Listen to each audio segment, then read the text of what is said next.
Men's association, men's commission എന്നൊക്കെ പറഞ്ഞിട്ട് പോകുന്ന ആൾക്കാരാണ്. അപ്പം അങ്ങനെ വന്നു കഴിഞ്ഞ് 20-ാം തീയതി മുതൽ വയോജനങ്ങൾക്ക് ഫ്രീ യാത്ര എന്ന് പറഞ്ഞു കഴിഞ്ഞാൽ ഈ 20-ാം തീയതി മുതൽ കേരളത്തിലെ സകലമാന വയോജനങ്ങൾ നാളെ കയറി ടിക്കറ്റ് എടുക്കാതെ ബസ് യാത്ര ചെയ്യില്ല. ഈ സർവീസേ ഇല്ലാത്ത റൂട്ടുകളുണ്ട്, ഒരു ബസ് പോലും ഇല്ലാത്ത റൂട്ടുകൾ.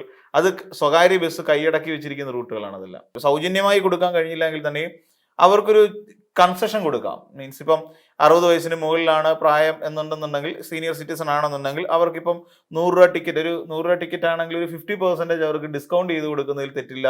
15-ാം തീയതി മുതൽ സ്ത്രീകൾക്ക് സൗജന്യ യാത്ര തുടങ്ങി, പ്രിയദർശിനി പദ്ധതി തുടങ്ങുകയാണ്. അപ്പം അതുമായിട്ട് ബന്ധപ്പെട്ട് രാഹുൽ ഈശ്വറിന്റെ ഒരു ഇത് വന്നിട്ടുണ്ട്, അതായത് ഒരു അഭിപ്രായം വന്നിട്ടുണ്ട്. പുരുഷന്മാർക്കൂടെ അല്ലെങ്കിൽ ആണുങ്ങൾക്കും കൂടെ എന്തെങ്കിലുമൊക്കെ ഒരു ആനുകൂല്യം നൽകണം എന്നൊരു ആവശ്യം രാഹുൽ ഈശ്വർ ഇപ്പം ഉയർത്തിക്കൊണ്ട് വന്നിട്ടുണ്ട്. അപ്പൊ ന്യായമാണെന്ന് തോന്നുന്നു. ഒരുപക്ഷെ ഞാൻ പറയാം, രാഹുൽ ഈശ്വർ ഇപ്പം പിന്നെ അജിത് കുമാർ വട്ടിയൂർക്കാവ് എന്ന് പറയുന്ന കക്ഷി കൂടി ഉണ്ട്. അപ്പോൾ അവർ മെൻസ് അസോസിയേഷൻ, മെൻസ് കമ്മീഷൻ എന്നൊക്കെ പറഞ്ഞിട്ട് പോകുന്ന ആൾക്കാരാണ്. അപ്പം പുരുഷന്മാർക്ക് ഇത് കൊടുക്കണം, ഇത് എന്താ പറയുക, ഒരു പ്രാതിനിധ്യം കൊടുക്കണം, അല്ലെങ്കിൽ പുരുഷന്മാർക്ക് കൂടി സൗജന്യ യാത്ര അനുവദിച്ചു കൊടുക്കണം. അതിന് പ്രായപരിധി പറഞ്ഞിട്ടുണ്ട്. 60 വയസ്സിന്, അത് സീനിയർ സിറ്റിസൺ എന്ന് പറയുന്ന കാറ്റഗറിയിൽ പെടുന്ന ആൾക്കാർക്ക് ഒരു യാത്രാ ഇളവ് നൽകണം എന്ന് പറയുന്നുണ്ട്. ശരിയാണ്, അതൊരു ന്യായമായ കാര്യമാണ്. ഇപ്പോൾ തന്നെ നമ്മൾ ആലോചിച്ച് നോക്കിക്കഴിഞ്ഞാൽ, പിന്നെ തന്നെയല്ല, ഈ മുതിർന്ന പൗരന്മാർ എന്ന് പറഞ്ഞിട്ട് അവർക്ക് സീനിയർ സിറ്റിസന് സീറ്റുകൾ ഉണ്ട്, ബസ്സിനുള്ളിൽ സീറ്റ് അവർക്ക് സംവരണം ചെയ്യപ്പെട്ടിട്ടൊക്കെ ഉണ്ട്. അപ്പോൾ ആ സാഹചര്യത്തിൽ അവർക്കൊരു സീറ്റ് കൊടുക്കുന്നതിൽ തെറ്റൊന്നുമില്ല. കാരണം അതൊരു വലിയ നഷ്ടക്കേസിലേക്ക് പോകില്ല എന്നുള്ളതാണ് അതിനകത്തിൽ വലിയൊരു കാര്യം. കാരണം നാളെ ജൂൺ മാസം 15-ാം തീയതി മുതൽ അല്ലെങ്കിൽ ജൂൺ മാസം 20-ാം തീയതി മുതൽ നമ്മുടെ സീനിയർ സിറ്റിസണിനെല്ലാം 60 വയസ്സിന് മുകളിൽ പ്രായമുള്ള പുരുഷന്മാർക്ക് സൗജന്യ യാത്ര അനുവദിക്കുന്നു എന്ന് പറഞ്ഞ് നാളെ സർക്കാർ ഇപ്പൊ വയോജന ക്ഷേമം എന്നൊക്കെ പറഞ്ഞിട്ട് വയോജന വകുപ്പ് ആരംഭിക്കാനിരിക്കുന്ന സർക്കാരാണല്ലോ ഇത്. അപ്പോൾ അങ്ങനെ വരുന്ന സാഹചര്യത്തിൽ പിന്നെ ഇതും കൂടി പരിഗണിച്ചാൽ നന്നായിരിക്കുമെന്ന് എനിക്കും തോന്നുന്നു. കാരണം അങ്ങനെ വന്നു കഴിഞ്ഞ് 20-ാം തീയതി മുതൽ വയോജനങ്ങൾക്ക് ഫ്രീ യാത്ര എന്ന് പറഞ്ഞു കഴിഞ്ഞാൽ ഈ 20-ാം തീയതി മുതൽ കേരളത്തിലെ സകലമാന വയോജനങ്ങൾ നാളെ കയറി ടിക്കറ്റ് എടുക്കാതെ ബസ് യാത്ര ചെയ്യില്ല. കാരണം അവർക്ക് ആവശ്യമുള്ളിടങ്ങളിലേക്ക് മാത്രം അവർ ട്രാവൽ ചെയ്യുന്ന കൂട്ടത്തിലാണ്. കാരണം പ്രായമായി, 60 വയസ്സിന് മുകളിൽ പ്രായമായി, അപ്പം ഒരു വാർദ്ധക്യത്തിലേക്കൊക്കെ എത്തിക്കൊണ്ടിരിക്കുന്ന ഒരു സാഹചര്യം. അപ്പം അങ്ങനെയുള്ള സാഹചര്യങ്ങളിൽ ആരും തന്നെ അങ്ങനെ അതിനെ ചൂഷണം ചെയ്യില്ല. അപ്പോൾ അതുകൊണ്ട് KSRTC സംബന്ധിച്ചിടത്തോളം അതൊരു നഷ്ടക്കോളാകാനുള്ള സാധ്യതയില്ല. നമ്മളിപ്പോൾ ഒരു KSRTC ബസ് എടുത്താൽ അതിൽ എനിക്കൊന്ന് 56-60 സീറ്റിംഗ് കപ്പാസിറ്റിയും അല്ലെങ്കിൽ സ്റ്റാൻഡിങ്ങും അല്ലാതെ 75-80 പേര് കൊള്ളുമെന്ന് വിചാരിച്ചു. അതിൽ കൂടി വന്ന് എത്ര പേരായിരിക്കും ഈ സീനിയർ സിറ്റിസൺ ആയിട്ട് വരുന്നത്? കൂടി വന്നൊരു 20 പേരുണ്ടാവുമായിരിക്കും പരമാവധി. ആ 20 ടിക്കറ്റിന്റെ നഷ്ടം മാത്രമേ ഉണ്ടാവുള്ളൂ അവർക്ക് സീനിയർ സിറ്റിസണിന് കൊടുക്കുമ്പോൾ. പിന്നെ ഇത് അവരിപ്പോൾ രാഹുൽ ഈശ്വർ തന്നെ പറയുന്ന ഒരു സ്ത്രീ വിരോധം എന്നുള്ള കാറ്റഗറിയിലൊന്നും വരുന്ന കാര്യമേ അല്ല എന്ന് പറയുന്നുണ്ട്.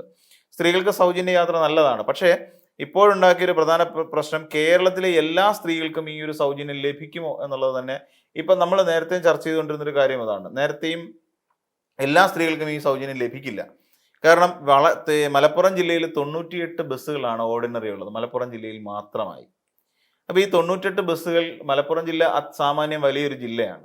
അത്രയും വരുന്ന ഒരു ജില്ലയിൽ 98 KSRTC ബസ് കൊണ്ട് പിന്നെ മലപ്പുറം മേഖലയിലുള്ള ജില്ലയിലുള്ള എല്ലാ സ്ത്രീകൾക്കും സൗജന്യ ബസ് യാത്ര അനുവദിക്കാൻ പറ്റുമോ?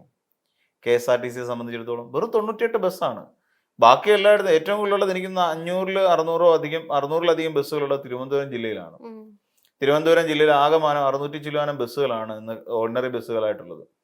അപ്പോൾ അങ്ങനെ വരുന്ന സാഹചര്യത്തിൽ അപ്പോൾ മലപ്പുറം ജില്ലക്കാരോട് കാണിക്കുന്നൊരു വിവേചനമായി നമുക്കിതിനെ കാണാൻ സാധിക്കുമോ എന്നും കൂടി ആലോചിക്കേണ്ടി വരും. കാരണം അവർക്ക് കൂടുതൽ ബസ് എത്തിക്കുക എന്നുള്ളതാണ്. മലപ്പുറത്ത് ഒരുപക്ഷെ എനിക്ക് തോന്നുന്നു മലപ്പുറം ജില്ല ആണ് UDFന് ഏറ്റവും കൂടുതൽ സംഭാവന ചെയ്ത ഒരു ജില്ല. എന്ന് വെച്ചാൽ അവിടെ പൂർണ്ണമായും ക്ലീൻ സ്വീപ്പ് എന്ന് പറയുന്ന ഒരു അവസ്ഥയിലേക്ക് പോയ ഒരു ജില്ലയാണ്. 16 മണ്ഡലങ്ങളോ മറ്റോ ഉണ്ടെന്നാണ് എനിക്ക് തോന്നുന്നത്.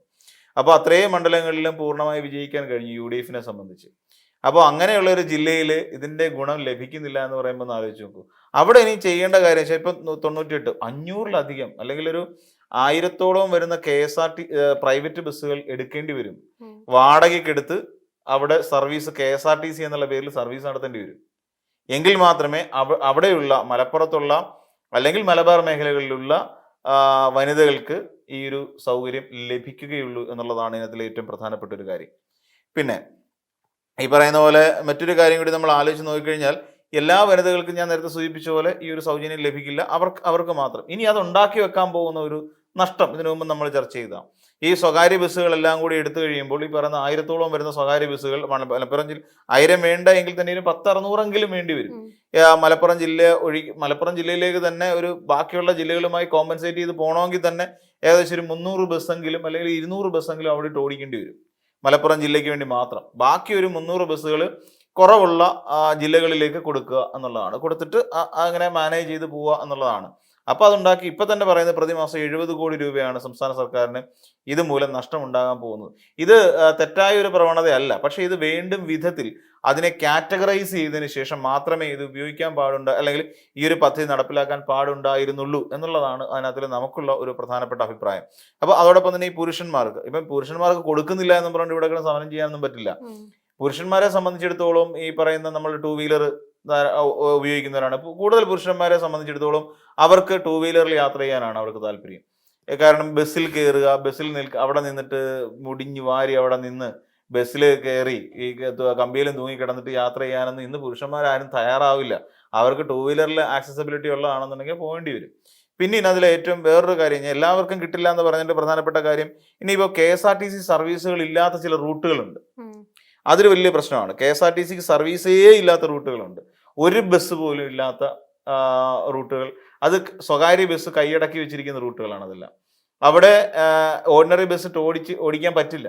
അവിടെ സ്വകാര്യ ബസ്സുകാർക്ക് പിന്നെന്ത് ചെയ്യും? സ്വകാര്യ ബസ്സിന് ഏറ്റവും ലാഭം കിട്ടുന്ന സ്പേസ് ആയിരിക്കും അത്. അങ്ങനെ ചില ആലപ്പുഴ ജില്ലയിൽ അത്തരം റൂട്ടുകളുണ്ട്. തിരുവനന്തപുരത്ത് പിന്നെ അത്ര ഇല്ലെന്ന് തോന്നുന്നു. ആലപ്പുഴ മുതൽ അങ്ങോട്ട് പല സ്ഥലങ്ങളിലേക്കും പ്രൈവറ്റ് ബസ്സുകൾ മാത്രം, സ്വകാര്യ ബസ്സുകൾ മാത്രം ഓടുന്ന ചില പ്രത്യേക റൂട്ടുകളൊക്കെ ഉണ്ട്. ആ റൂട്ടുകൾ എനിക്ക് തോന്നുന്നു തിരുവല്ല എന്ന് പറയുന്ന സ്ഥലം, തിരുവല്ല അങ്ങനെയൊക്കെ ആ ഭാഗങ്ങളിലൊക്കെ, അതായത് MC റോഡ് വിട്ടിട്ട് ഇടറോഡുകളിൽ നിന്നും മറ്റു ചില ടൗണുകളിൽ നിന്നും കയറി വരാൻ വേണ്ടിയിട്ട് സ്വകാര്യ ബസ്സുകൾ മാത്രമേ അവിടെ നമുക്ക് ആശ്രയിക്കാൻ കഴിയൂ.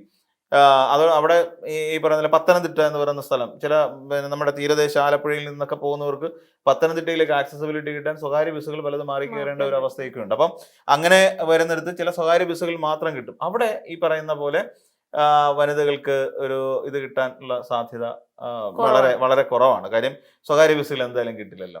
ഇനിയിപ്പോൾ സ്വകാര്യ ബസ്സുകളെ സംബന്ധിച്ചിടത്തോളം സ്വകാര്യ ബസ്സുകൾ ഒരു നഷ്ടത്തിലേക്ക് പോകാനുള്ള സാധ്യതയുണ്ട്. നമ്മൾ പരിഗണിക്കുമ്പോൾ അവരെ കൂടി പരിഗണിക്കണം. കാര്യം അവരും റോഡ് ടാക്സ് അടച്ചിട്ട് അവർ വണ്ടി നിരത്തിലിറക്കി ഓടിച്ചുകൊണ്ടിരിക്കുന്ന ഉടമകളാണ് അവർ. അപ്പോൾ അവരെ കൂടി പരിഗണിക്കേണ്ട ഒരു ആവശ്യമുണ്ട്. സ്വകാര്യ ബസ് ഉടമകൾക്ക് ഇപ്പം മിനിമം ചാർജ് 10-12 ആവുന്നതാണ് എനിക്ക് തോന്നുന്നു, അതാണ് അനുവദിച്ചു കൊടുത്തിരിക്കുന്നത്. അപ്പം അങ്ങനെ വരുമ്പോൾ അവർക്ക് സ്വാഭാവികമായിട്ടും അവരുടെ ബസ് ചാർജ് വർദ്ധിപ്പിക്കേണ്ടി വരും.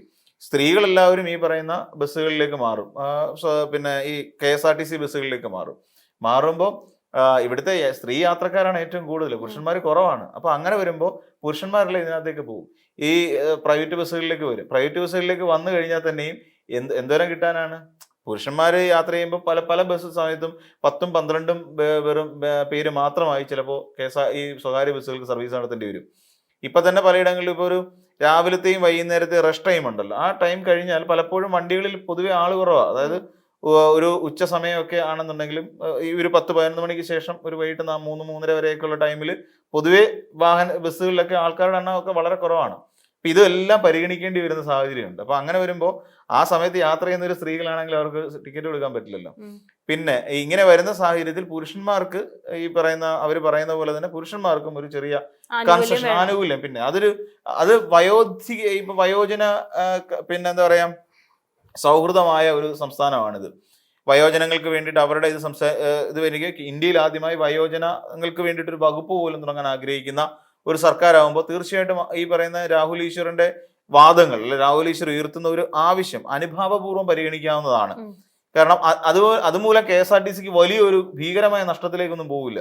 അവർക്കിപ്പം ഇതിലുണ്ടായിരുന്നല്ലോ ഈ ടിക്കറ്റ് ഇളവ് റെയിൽവേയിലുണ്ടായിരുന്നു, പിന്നെ പിൻവലിച്ചു എന്നാണ് എനിക്ക് തോന്നുന്നത്. റെയിൽവേയിൽ വയോജനങ്ങൾക്ക് 60 വയസ്സ് സീനിയർ സിറ്റിസണിന്റെ പ്രത്യേക പരിഗണന ഉണ്ടായിരുന്നു, ഇപ്പൊ ഇതില്ല എന്നാണ് എനിക്ക് അടുത്ത് മാറ്റിയെന്ന് തോന്നുന്നു.